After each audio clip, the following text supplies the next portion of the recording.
Everyone. Hello, everyone. Can you hear me? Can you try again? Hello, everyone. Can you hear me? So you're good to go. I can hear you. Thank you so much. First of all, thank you so much for the privilege to speak to this conference.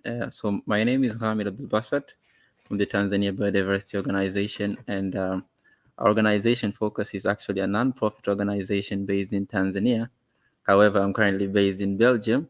The focus is actually on biodiversity awareness in terms of influencing policy. We're having programs on environmental education, programs on ecological restoration, and youth programs, and as well as citizen science as one of our strategic areas of focus.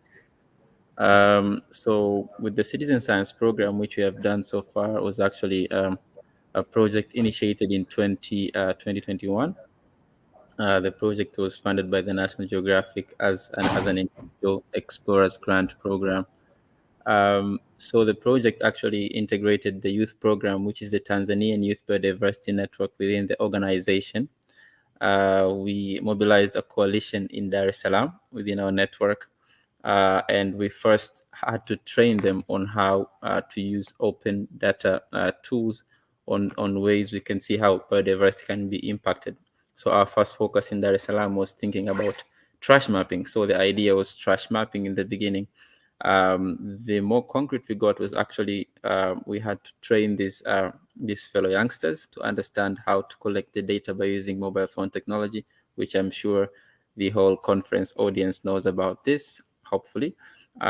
So we started by using simple tools of the open data kit, such as the application called Open is it Open Map Open OpenGIS Map Camera, if I can recall. But again, we later integrated the application and used the iNaturalist app, which was initiated first by the National Geographic. But again, we then came on to use the Earth Challenge app, which was by the Earth Day Network. So the integration was all required for us to collect data as the beginning to see on how what data can we collect in terms of pollution and trash mapping in Dar es Salaam city. So volunteers were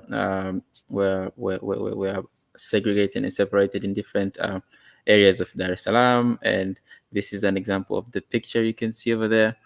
This was the Kipawa area near the Msimbazi, and the focus was for them, first of all, of course, to enjoy and see how they can use their own mobile phones to and the available resources to actually collect data from the ecosystems.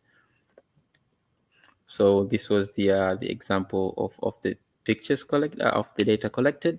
We were able to collect 300 points. Of course, this was due to the availability of the funding available, but we're looking forward to upscale.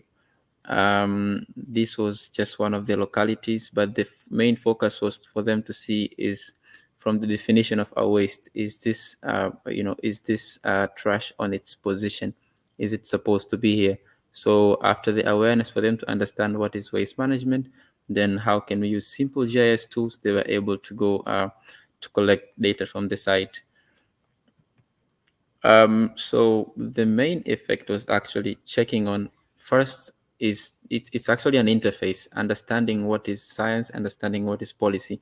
So if we might be hearing of the IPBS is actually the inter governmental platform on biodiversity and ecosystem services.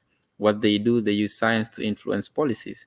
But on the other hand, I'm sure we have heard of the IPCC, Intergovernmental Panel on Climate Change. They use science in terms of climate science to see how they can impact the policy making process of the UN framework on climate change. So from the roots of our organization, it's actually an organization which has been working and accredited by the United Nations Biodiversity Program, to which luckily enough, the executive director who just shifted a week ago was a Tanzanian.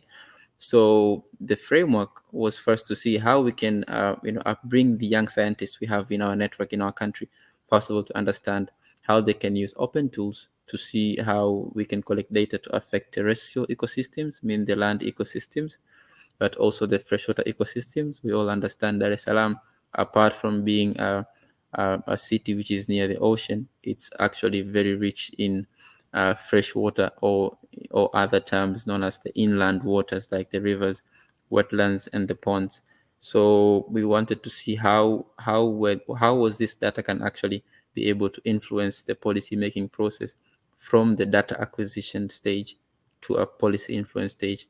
But of course, so it's a scenario of combining terrestrial, freshwater, and marine ecosystems effect on how it is affected by by the plastic or by the trash. And also, the focus was to influence the post 2020 global biodiversity framework. What do we mean by the post 2020 global biodiversity framework?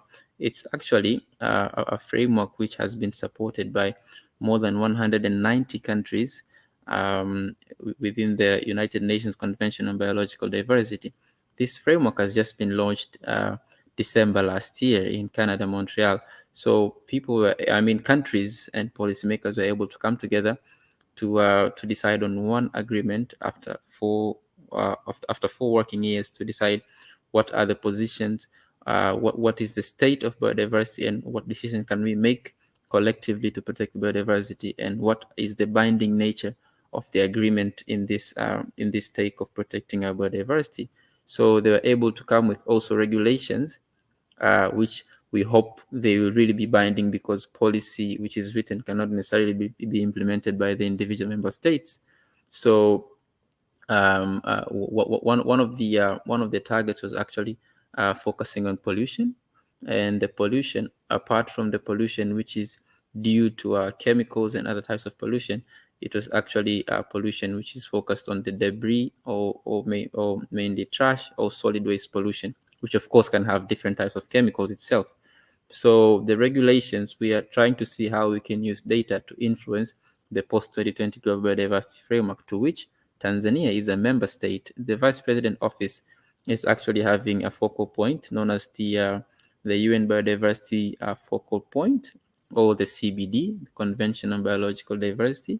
You can check the website of cbd.int, as written on the slide, and on the best ways to see how we can influence the national biodiversity strategies and action plans. Actually, this has been, you can simply say, as the forgotten sector, not necessarily in our country, but forgotten sector, which has been much more covered by climate change.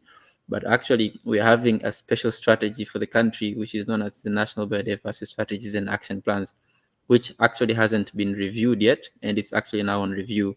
So it was reviewed from 2016. The last one is from 2016 to 2020, and now we are reviewing, and we are seeing we want to add value as youth and nonprofit and CSOs, to see how we can add pollution data to the national biodiversity strategy and action plans, and them understanding that this is actually one of the ways to monitor waste management and to monitor biodiversity protection and conservation in cities as well as urban areas.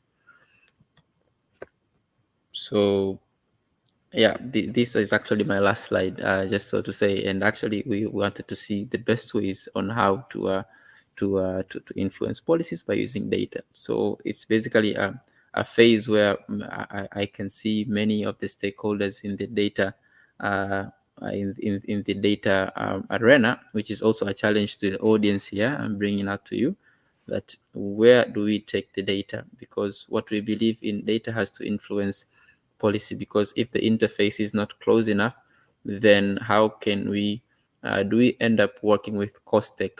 Can COSTECH also take us furthermore to the to see how we can actually link with the central government itself on how we can influence the high level position papers of the governments, and to see the national position, what is the waste state in terms of the data available collected by different stakeholders. So that's my take, and that's my presentation, and thank you all for listening, and sorry for taking your time. Thank you so much.